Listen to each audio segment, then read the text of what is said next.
Have you ever pondered what differentiates the meaningful from the meaningless in our lives? In what ways do our efforts reflect this distinction? One man found himself grappling with these very questions.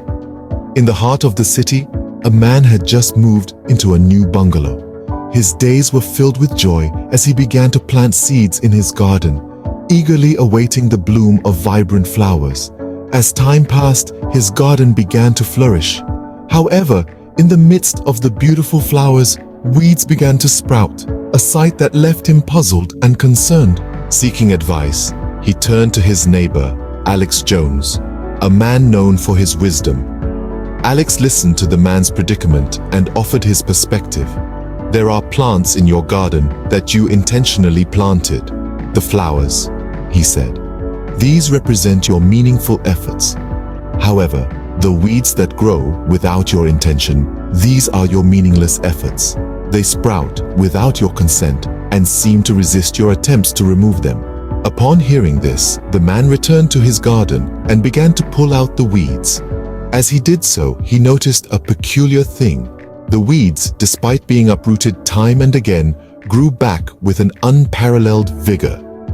He realized that the weeds, which he had deemed as useless, were actually resilient, capable of surviving against all odds. This revelation made him understand the contrast between his meaningful and meaningless efforts.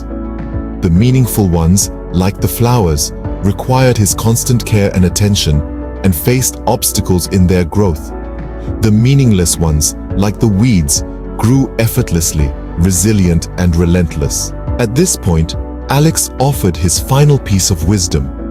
In life, he said, we must recognize and appreciate the beauty of both the flowers and the weeds.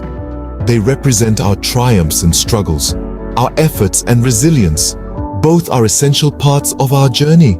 The man, taking in Alex's advice, looked at his garden anew. He now saw the beauty in both the flowers and the weeds, understanding that both were necessary for his garden and his life to truly flourish.